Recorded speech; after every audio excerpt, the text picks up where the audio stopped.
Hello guys, welcome back. I'm Eric. Welcome to my railway, Harefield Road. Yesterday I got back from Alexandra Palace for the London Festival of Railway Modelling, and I had a very enjoyable weekend. I was there both days. A lot of sort of mingling around, going to look at trade stalls, getting to know people, putting faces to names, things like that. It was good fun. But I also, for once, picked up quite a lot of stuff from the sale stands. I don't usually buy much, so I never thought of doing this sort of video. However, I've seen a couple of people before do a video showing what they've picked up at shows, so I thought I'd run you through the stuff that I've got and sort of explain the reasons why and what the plans are.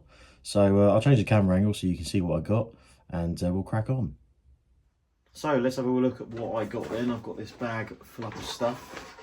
So we'll dive on in. We've got this little box, which is very special to start off with. I'll turn the camera around and give you a closer look. So this is something actually quite special then, which I've never seen before in person. However, when I spotted this on a stand, my jaw dropped. So you probably could tell by the colour. I'll try and get it out. Get my fat hands out of the way. Look at that. That is a Metropolitan Railway A-class. I think it's white metal, but it's obviously a kit-built item. It's not something you can get ready to run. And that's something I really didn't expect to see. Now, as I say, it is kit-built. It's got some sort of whiz-bang wizardry going on under there that I'm going to have a look at if I'm ever to run this on the layout DCC. But yeah, it's got a centrally mounted motor. You can sort of see it hiding up there, feeding just this axle. It's obviously got the connecting rods on there. Some interesting pickup arrangement. I don't know what that's all about. I might have to change that for something a bit sort of more up to standard. And then obviously you've got the front bogie. It's got a nice little bit of movement in it for going around track, obviously to get around the tighter curves. The cylinders are nicely there, and it's been painted in a sort of in a half decent representation of London transport. It doesn't look too bad. The only thing is I can't work out on this. When I looked at it the other day, I noticed this. The cab is slanted backwards. I don't know if that's a realistic thing or not. I'll have to have a look at some pictures of one. So I don't know how much of you guys know about this, but there is a preserved example. There's actually two. One is preserved in the London Transport Museum, which is number 23. And so it's got the crests here, number 23, but it doesn't have the enclosed cab. It's got the original open cab. So that's really cool. And there's actually another one over in Spain at a railway station, Bilbao. I can't remember how it's spelled or pronounced. It's been over there rotting away outside since the 1970s. They've painted it in some weird sort of army green looking colour. But yeah, it's nice that they're still about. But yeah, it's a cool little thing, isn't it? It might obviously need a few tweaks, a little bit of sort of bending because it looks a bit wonky. But I'm sure we can do something with that. Worst case, it can always go in the cabinet as a little bit of a display item, and something to hopefully tempt the manufacturers to maybe make one in the future. You never know.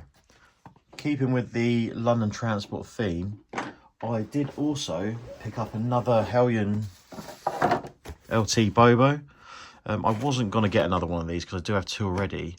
However, you can see it was an alright price. I got a tenner off that as well, so I only paid 105. But it's the wartime grey livery without any nameplates. Let me grab it out quick so you can see it better.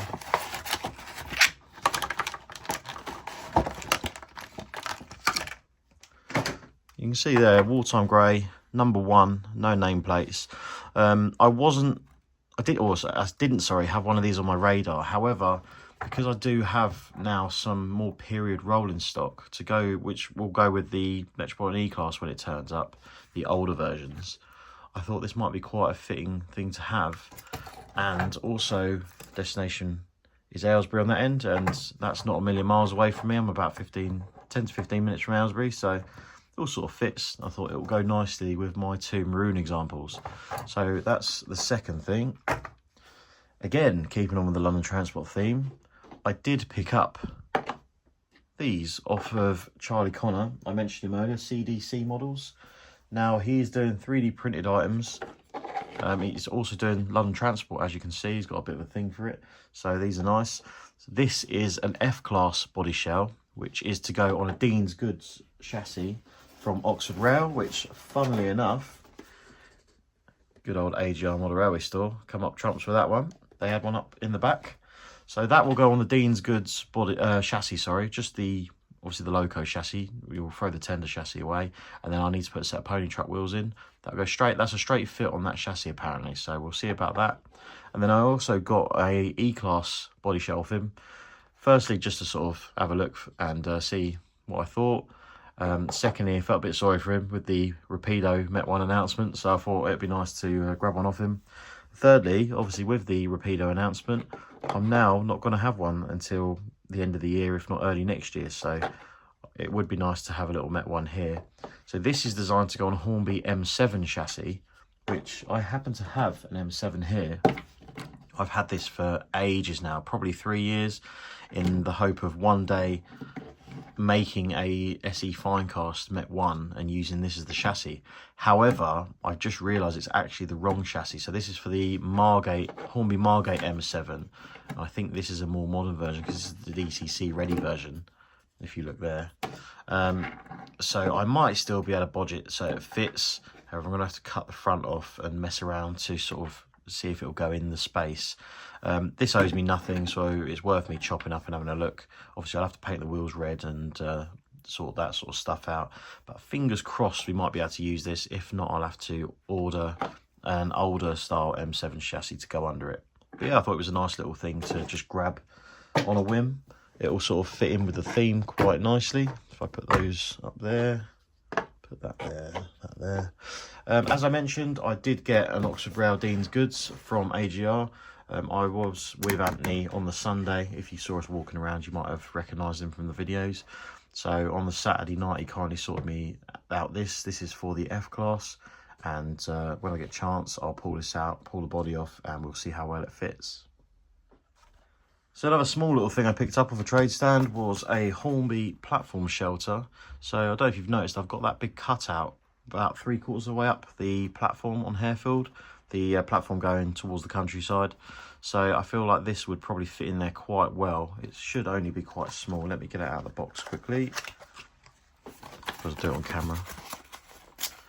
I hate polystyrene though. I don't know about you guys, but it goes absolutely everywhere.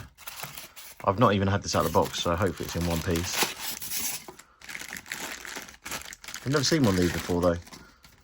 But I figured from the picture, it wouldn't look too bad. And actually in person, it looks all right, to be fair. It doesn't look too damaged. The back of it you'll never see anyway, because it'll be up against a load of bushes. I like the Players Please sign, that's quite cool. Yeah, I think that's going to fit in there quite well, just for a small little waiting shelter in case you end up that side of the platform. And obviously it will fill that gap. So that's bang on, that is really. I'm quite happy with that. So yeah, we've got that. I also got some DC Concepts 10.5mm wheel sets. Again, I've got these from Anthony at AGR, so I didn't really get them at the show, but I picked them up from him at the show. The other main thing I got, if you bear with us, I got all this lot from DMG, is it Electech, whatever it is. So these are lighting. Now I keep looking at these every time I go to a show, and I thought I'm getting to the point where I'm going to start needing them. So if I just wind the camera up a little bit. So the only gripe I've had with these is if you look at them on the stand, they look like they are slightly bigger than the scale size they represent.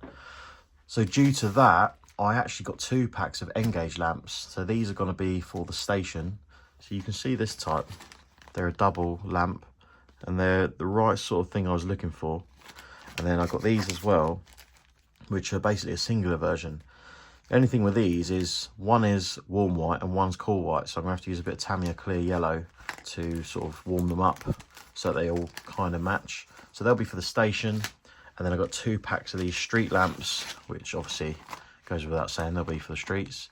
So you get a pack of 5. They're not a bad price really, £7 or, oh, so are they £7 or are they £8? Work that one out. I can't remember what I paid.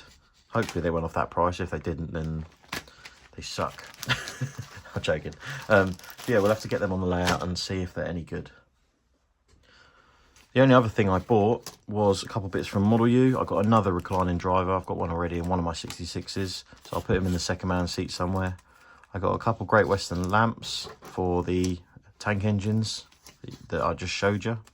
I got some BR tail lamps as well, same sort of thing, just to go on the back of trains.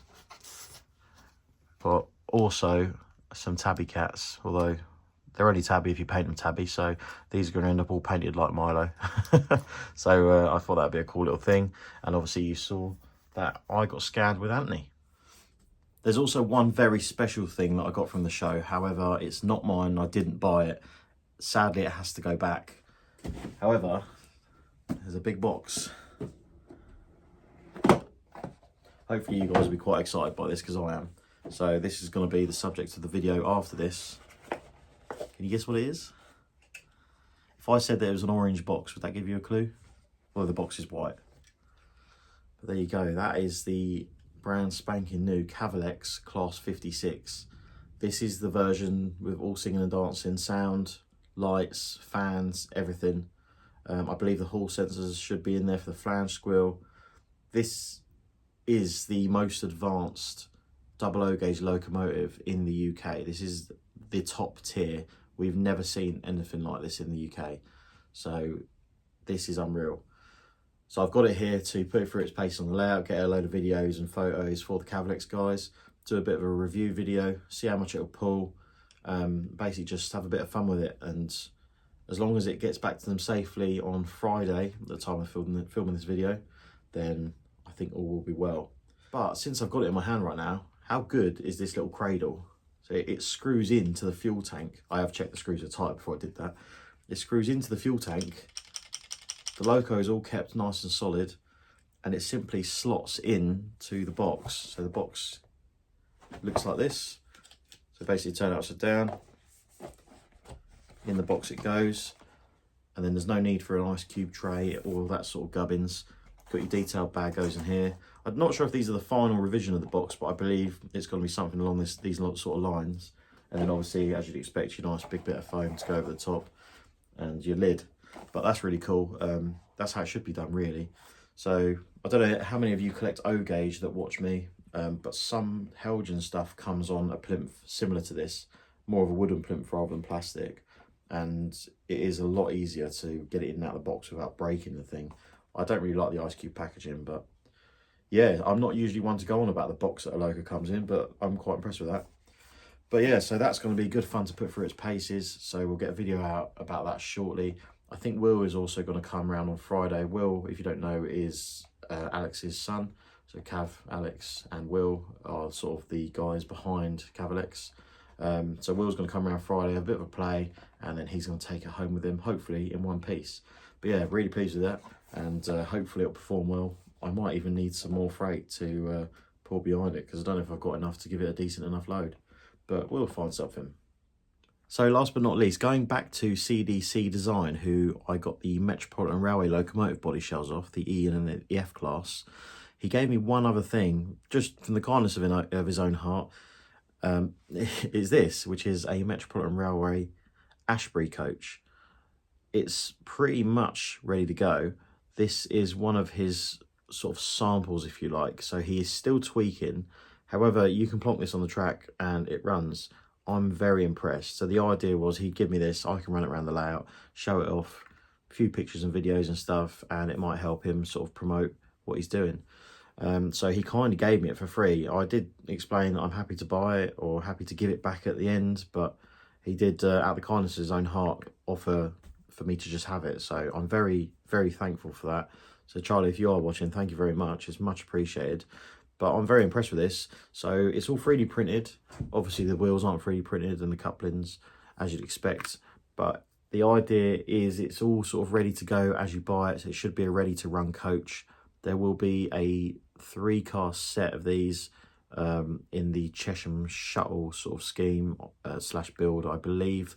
I think they're going to be the first ones to come out for about £120 for 3 cars, or 3 carriages, whatever you want to call it.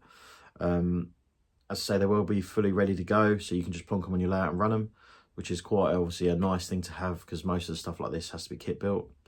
But as you can see, it's got the nice rounded top doors in the Metropolitan Railway style.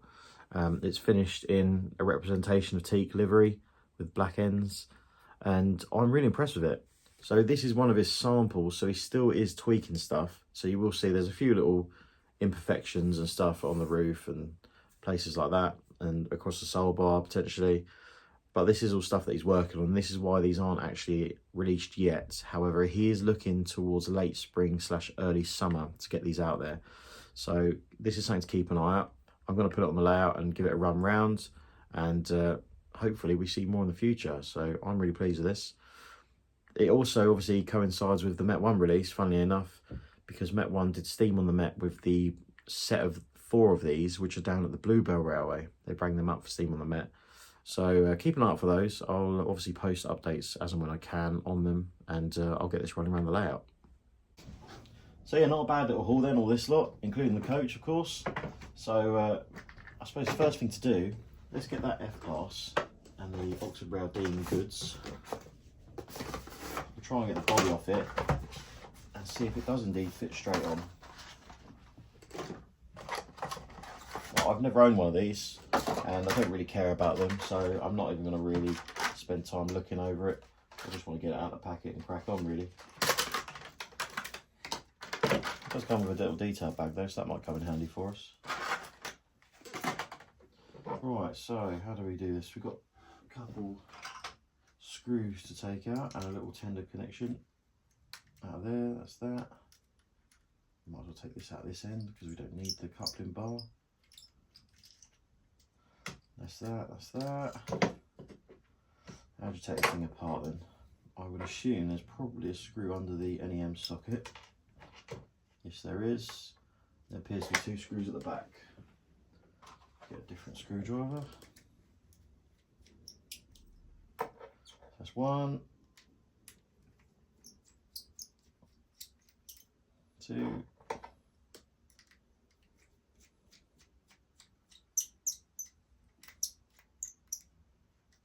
out. That's 3. Will the body come off? Yes, it will. Oh, sure, it's quite a neat little thing, isn't it? Look at the little cordless motor. I assume it's cordless. Nice little flywheel on there, though. So yeah, in theory, while I kick the camera, that should go straight in there. Obviously, I'll have to probably chop all this plug and stuff off and put a decoder socket in there. If I try and tuck that up there.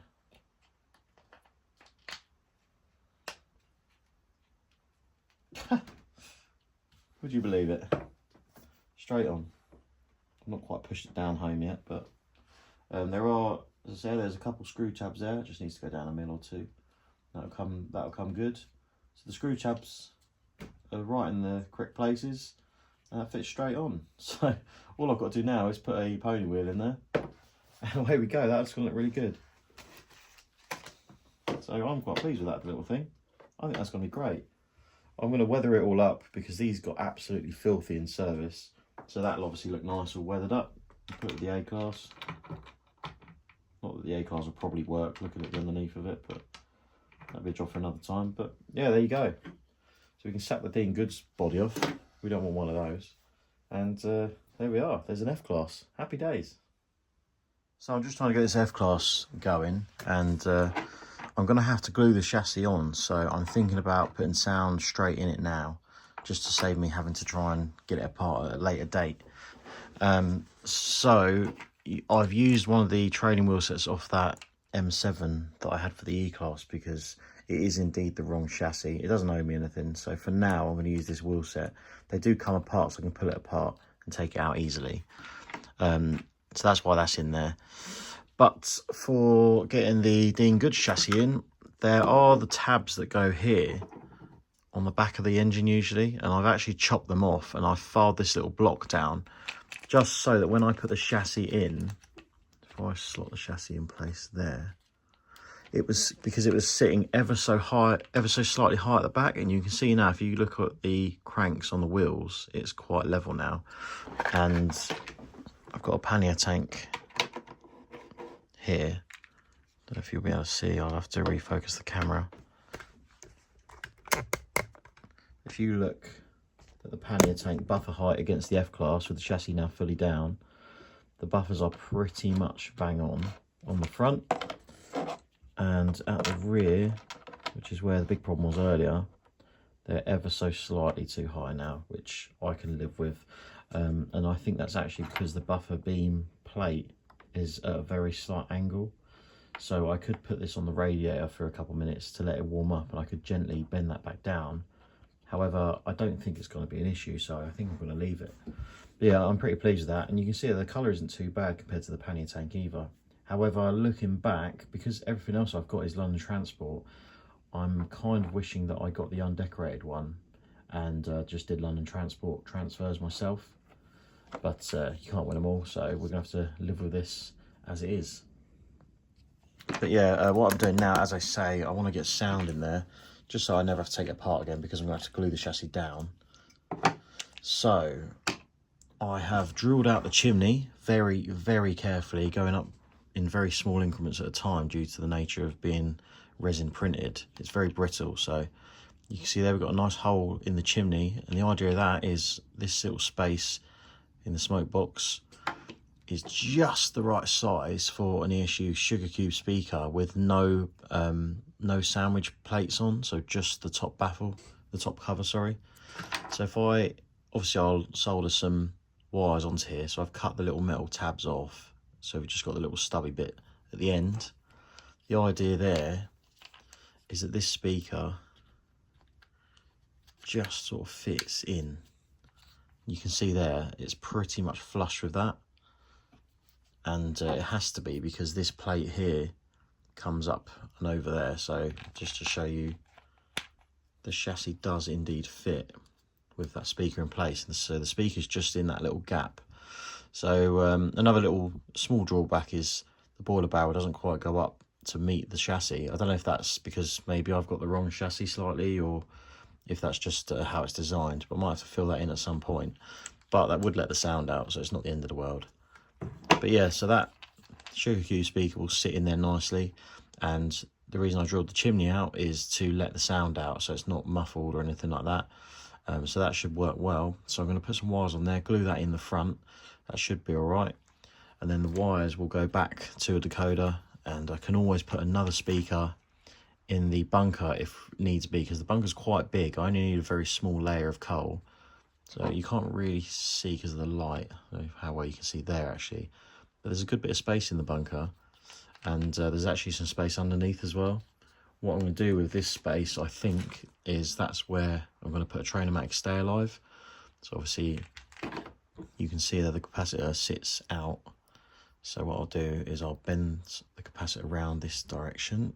If I try and do it without breaking the thing, I might have to just extend them wires slightly, but basically you get the idea. That will sit down in there, and that'll be hidden out of the way, and I'll put a little bit of coal over the top of a piece of plastic card or something in case I ever need to get to this. So again, I'll have to drill a couple holes so that this can come out underneath.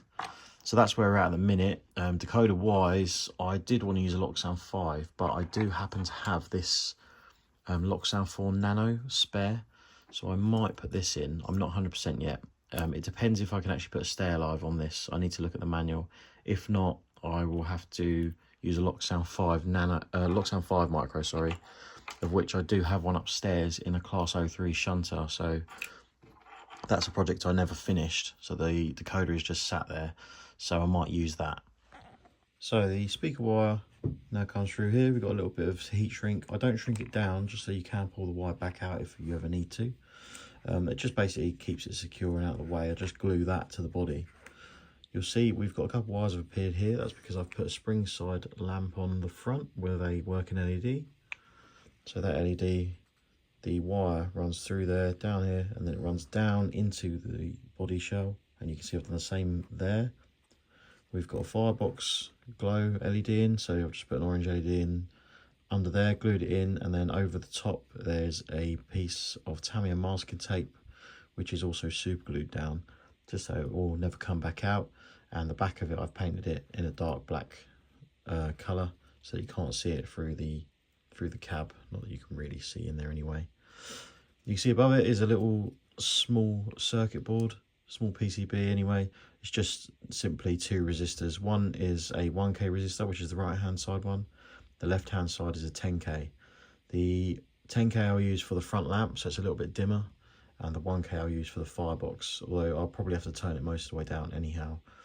I just do this because the front lamps, even with them sort of turned all the way down, they're still a little bit bright sometimes, so it just gives you a bit more of a dimmer lamp. It will still be bright, plenty bright enough to see. And then obviously the blue wire is a common, so it goes across both top terminals there, and that will go to our decoder. The hard bit now is, of course, I've got to solder these red wires onto here, but then we've got to put the 2 speaker wires, the blue wire and the black negative wire from each of these each of these LEDs down to the decoder. The hard bit is going to be placing the decoder and the stay alive in and fitting it all in. So it's a bit crude, but I've actually cut most of the bunker out. I'm hoping that I can have the stay alive sat on top of that sort of bit of the chassis that goes across there, and then relocate the capacitor off the stay alive somewhere else in the loco, and then I'll have the decoder on top, and then use some sort of vanity panel and then a little fake coal load, so hopefully it will all hide. Right, so firebox LEDs in, headlamp is in. They are wired to my resistors in there. You can just see the red wires going in there. So here's how to test them. If you've got a multimeter, like I do, put it on diode mode, which is this symbol there. That's a diode symbol. Then, obviously I've got a common positive there going into where those resistors are. That then comes out to the positive of each LED. Each LED individually has got its own resistor. And then obviously coming back out of the LED to go towards the decoder, I've got the negative wire for each one, which is here. So we'll have 1 positive, 2 negatives. So we'll first of all strip a little bit off there. You can do this single core wire with your fingernails, it's quite handy. So I'll just wrap that around so it stays there. Hopefully. Then you've got to hold on to it. And then with the negative, that's the negative on one lamp. You can see there, that lamp is illuminated. So that works. And then try and hit that one as well. That one should be the firebox. As you can see in there, a nice orange glow in the firebox. So now we know that all of that wiring is okay. And get rid of the multimeter now. That means we can go ahead and start plumbing our decoder in, because we know that's all good. That should all work. Once it's on the decoder, it should be all good. So we're almost ready now. You can see the wiring for the loco side all goes through underneath the cab footsteps. Just use a slightly bigger piece of heat shrink. When you flip it over, you wouldn't know it was there. You can't see it. So from the decoder side to the loco's chassis, that's going to go through this side, because obviously I've got to have the 2 motor wires, 2 pickup wires, and then the stay alive. This is the capacitor. It's on the chassis now, just because there's a bit of space there. So that'll sit up inside the body, and then the PCB for the stay alive system will be underneath the decoder. So obviously I'm going to have 3 wires for the stay alive coming in as well. So there'll be 7 wires coming through there. That's why I've split them in half. But what I'm going to do now, because this is very light, this chassis, as you can see, it's quite minimal. It is die cast, but it's not very heavy. And this being 3D printed weighs nothing. However, you can see there are these little pocket areas just in here. So the best thing I could think of is use some of this liquid gravity stuff, which is basically just lead shot. It doesn't make much difference, but it's going to weigh it down a little bit. So I'm going to put some glue inside there, and then I'm going to fill that all up with lead. Hopefully it will quickly set. So moving on then, it's now the next day, and to prove I am human like the rest of you, and we all make mistakes, I made a pretty big one with this. So I had an issue with the speaker where I thought the speaker, I'd nipped one of the wires when I was doing something, so I tried to take the speaker back out. In doing so, this happened. Let me put a picture up of a cutaway. As you can see, it really isn't pretty, and it's safe to say I was pretty gutted myself after a good amount of work and time gone in, and of course money. However, using the butchered up Hornby M7 that I've got here, I used the smoke box door of that and cut a bit of the front off it. I've got the F-Class looking a bit more like an F-Class again. It's still a bit naff and it looks rubbish because I've ruined it. You can see the crack marks over it, so I'm just looking at it now. However, hopefully with a bit of filler and a bit of patience, I might be able to get it to come good again and be somewhat usable in the future. However, I did speak to Charlie from CDC Design, who I got the body shell off, and he was as gutted as I am. So he is actually going to revise a few bits on the model, because I've sent him a couple suggestions of things to maybe change. So a few bits to stiffen up the chassis, the body shell, bits that he can make thinner or thicker in the design work. And so he's going to make a few revisions, and he's actually going to send me a replacement. So that's very, very good of him. And that just goes to show there are some nice people in this hobby. But in any case, for now, I thought rather than throw my toys out the pram completely, put it to one side, leave it, I would get it running just for now. So as you can see in the background, we do have the F-Class running on the rolling road. I must admit, the Dean's Good chassis, I do need to take a look at it, because the pickups don't seem to work very well on it. I've had them out and bent them out a little bit so they've got a bit more pressure on the wheels, but something's still going on there. I think there's actually a bit of oil on there, so I'm going to have to take it apart and properly clean it and put it back together. However, with the stay alive in, hopefully that will alleviate some of the issue. But for now, I've got it to a point where it will run on the rolling road, as you can see. There is an issue with the mapping on the decoder. The decoder is completely standard, so if I turn function 1 on, it's quite funny really.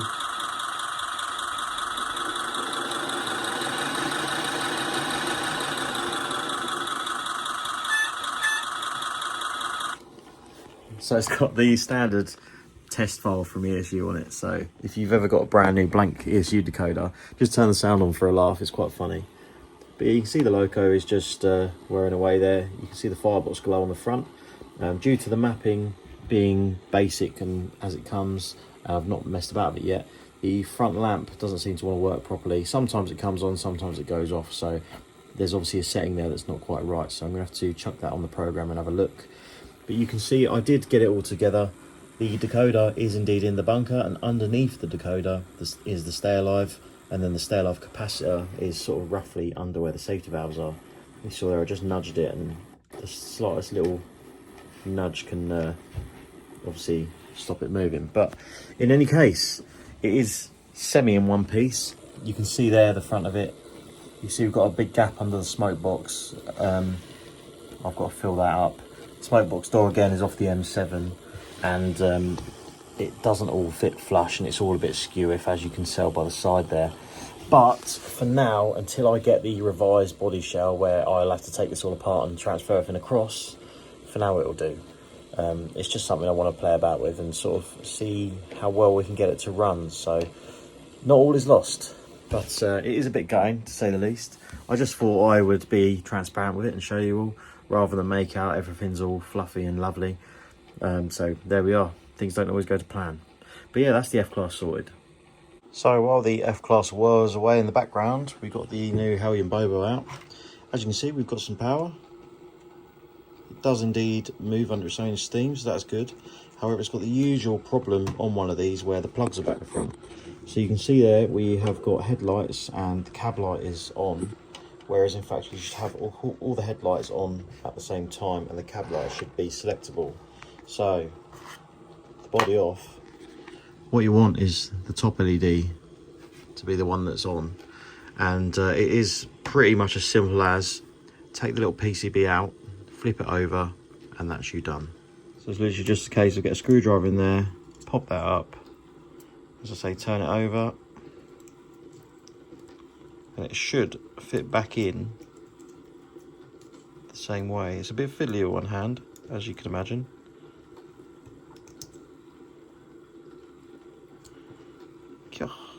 Making a meal out of this, aren't I? Right, there you are, that's that in now. So if we now place that back on the track again, there you go. See, now that one's up the right way. And there you see it, that's better. So this is a very common thing with these Hellion Metropolitan Electric locos. you'll have it where either one side is wrong or both sides are wrong. I've not seen one yet where they're both the right way round, so if they are, then leave a comment down below. But I just thought I'd show you that quick little tip. But yeah, as for this video, probably bring that to an end now. So we've got the Helger Bobo there and the F-Class both up and running. We've got the A-Class up in the cabinet. You can see it just near the end here with all the others. The E-Class has had to take a back seat while I find a new chassis for it. What else did I get? I can't remember now. The lights I'll install probably in the next layout video, depending on what I'm doing. We'll soon get around to that though. But yeah, other than that, Ali Pally, great show. Met some great people. Good excuse to sort of get to know some people and put faces to names, stuff like that. Really pleased with how the Met 1 launch went as well. Rapido seemed quite happy, so that's really good news. And yeah, just got to say thank you, I suppose. So cheers to the organiser for putting it on, I suppose. So I wouldn't mind bringing this there one day when it's up to scratch. And I guess I'll see you all next year. Take care.